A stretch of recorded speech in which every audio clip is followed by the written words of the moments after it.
Hi there, this is Professor Eckhouse, and I'm going to talk about commutative and associative properties, identifying them, using them, evaluating, and simplifying things using them. So we're going to use the commutative property first. I'm going to show you what we mean by that. And we're talking about both the addition and multiplication commutative properties. Okay, so let's start with addition. So we've got 5 plus 2. Or 2 plus 5. Doesn't matter. Are they equal? 5 plus 2 is 7. 2 plus 5 is 7. Yes, they are equal. So what about multiplication? So if I said 5 times 2 or 2 times 5. 5 times 2 is 10. 2 times 5 is 10. Yes, they are equal. That's commutative property. It doesn't matter the order that you add or multiply. No, it does not matter. You can add or multiply in any order. Of course, you have to do multiplication first before addition, but if you're just adding, you can add the two numbers in any order you want. If you're just multiplying, multiply in any order you want. So these are the properties right here. Commutative property of addition, a plus b equals b plus a. Commutative property of multiplication, a times b equals b times a. All right, so which of these shows how you can rewrite -1 plus 8 using the commutative property of addition?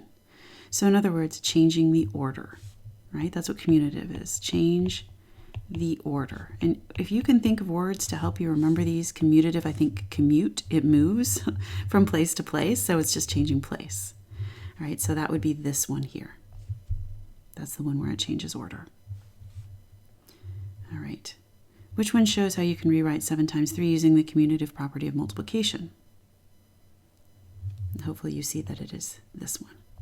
It just changed order. 7 times 3 is the same thing as 3 times 7. What about subtraction and division? Does order matter? What do you think? No? Yes. So could I say 5 minus 3 or 3 minus 5? Would I get the same thing? 5 minus 3 is 2, but 3 minus 5 is -2. So yes, it matters. Same with the division. It does matter what order you do it in. So this only applies, these properties only apply to addition and multiplication. Okay, so using the associative property, what the heck is the associative property? So I'll show you. Associative property looks like this. 2 plus 4 with parentheses around it, plus 3. So I think associate, to associate with someone. So which ones are associating with each other? That's how I remember these. 2 plus 4 is associating, but not with 3. Okay.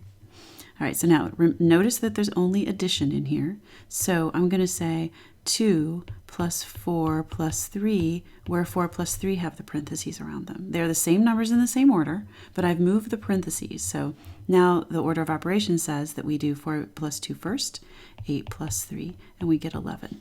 Would we get the same thing over here? 2 plus, oh, and I made a mistake, didn't I? So I'm like, no, I'm not getting the same thing. Oh, let me fix that. I'm in a hurry, I think. 6. 6 plus 3 is 9. All right. So 2 plus 4 is 6, and then we add the 3, so we get 9. Over here we have 2 plus 7. 2 plus 7 is 9. All right, so are they equal? Yes, they are. Right? The associative property tells us that we can do the order of multiple additions in any order. We can do the 2 plus 4 first and then the 3, or the 4 plus 3 first and then the 2. It does not matter what order. Let's do the same thing with multiplication. Same numbers, but I'm going to use multiplication. So 2 times 4 times 3, and 2 times 4 times 3. And I'm going to put parentheses around the 4 times 3. Let's see if we get the same thing. 2 times 4 is 8, times 3 is 24. 2 times 4 times 3 is 12, is 24. Well, look at that. Associative property of addition, right? This is the addition method, and this is the property, and this is the multiplication. The associative property of multiplication. Okay, so here it is officially.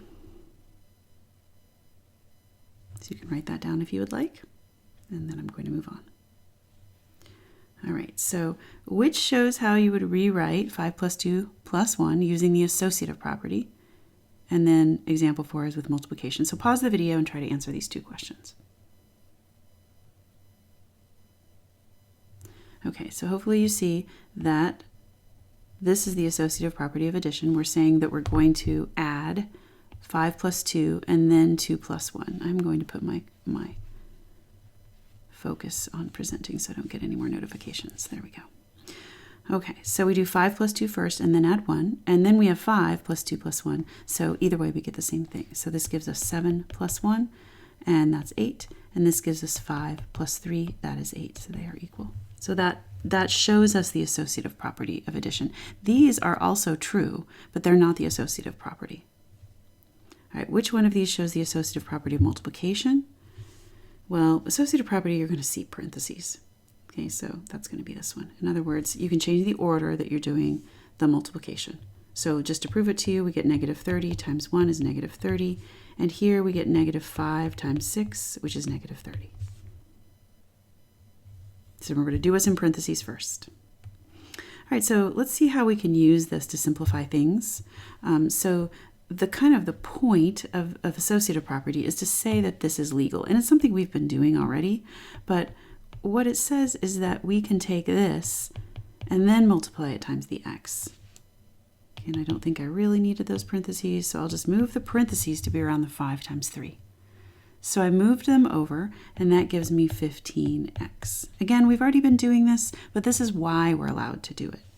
Right, so this one, to show the associative property, we would say, well, let's take 7 times negative 2, and then multiply that times n. So that's negative 14n. All right.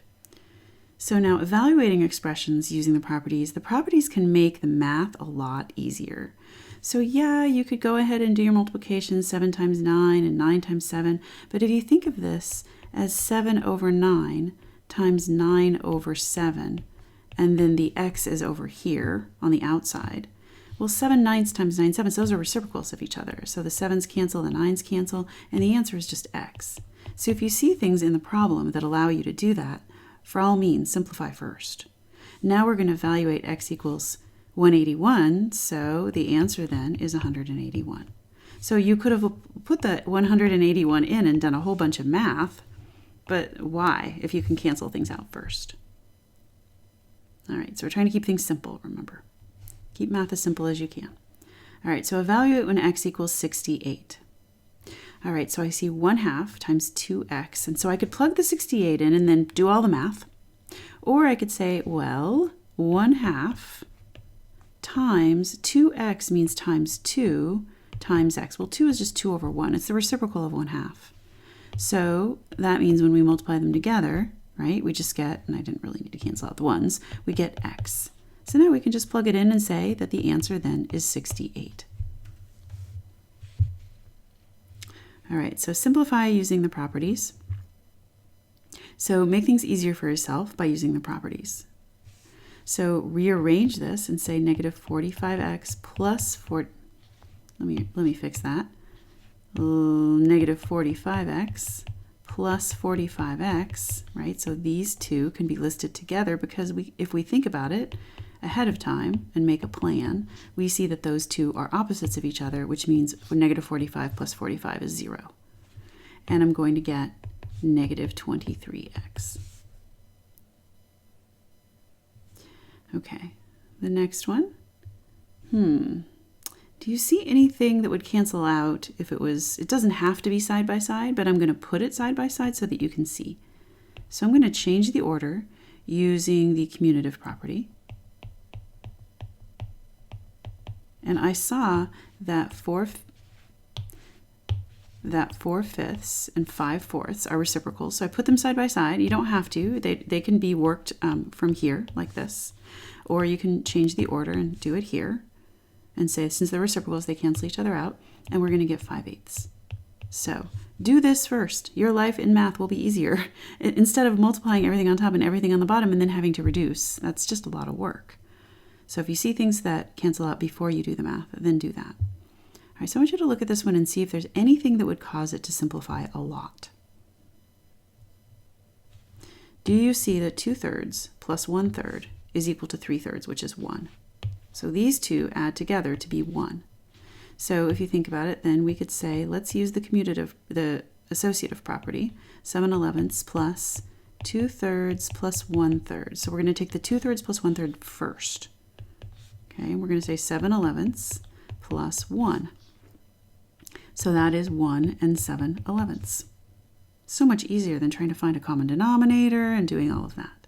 So now if we wanted an improper fraction, we would say 1 times 11 is 11, plus 7 is 18. So 18/11. Okay, so moving on, we've got 16x plus 3y plus negative 11x plus 5y. So the way it works in algebra is you want to put the things that have the same variable next to each other. So we're going to take the 16x plus the negative 11y, x plus 3y plus 5y. So let me color things. You can see what I did. 16x and negative 11x I moved to be side by side. 3y and 5y I moved to be side by side. All right, so I've got 16x minus 11x is 5x. 5x plus 3y plus 5y is 8y. Okay, so we've got the 5x's from the x's and the 8y's from the y's. And that's our final answer. You can't combine those two because they have different variables. They're different. They're not like terms. You can't combine them. All right. Here comes my dog clickety-clacking, and that is the end. Thanks for watching.